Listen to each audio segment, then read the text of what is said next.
that let's prioritize this program. Ebigambiro mu rukiko hakitebe kikuru kya district bari kushiza amasente z'enguuto ezi district egera kutunga. Mutakwasa kubera ko government ekatwabira ibyo birabiri izinazikoresa rwera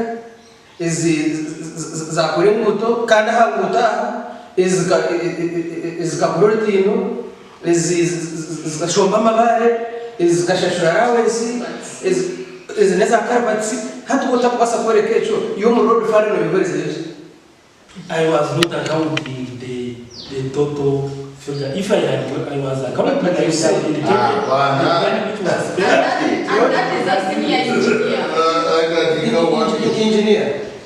I think what he has stated, you know, when you are making a report, it also depends on who is going to commission the report.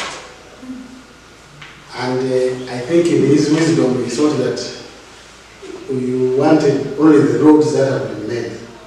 But what we are making it clear to him is that he has to make an expenditure report. Sente z'enguuto zigacendezibwa habwa district egi bita abany'eishengyero bashabira bukiri kukwataho hanshonga z'enguuto mu district egi okoresa gye sente nkyezi.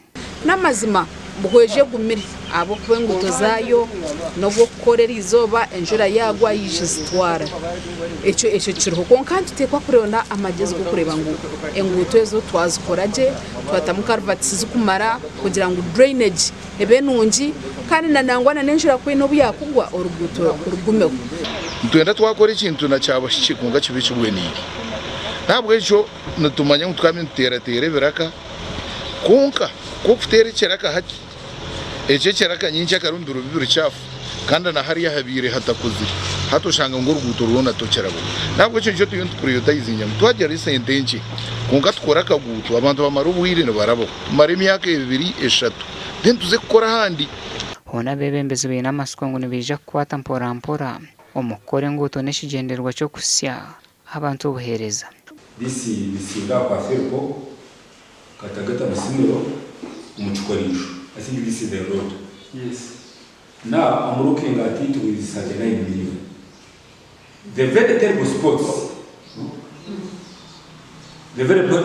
on that road is why I'm going to bisimiro kuraba Kerezia kurga patrolling center kaba mahe kuzaba pave yegera ki umushomwe the terrible ones, I'm talking about the terrible ones. Those areas, even Burega cannot work there. What they need, Mr. Chairman, is like Maram Sport. Buhweju n'enguuto zo buringwa burukwingana kilometer 240 bit kilometer 33 nizo ziri muhabasa gasha kwa Juliet Charisima.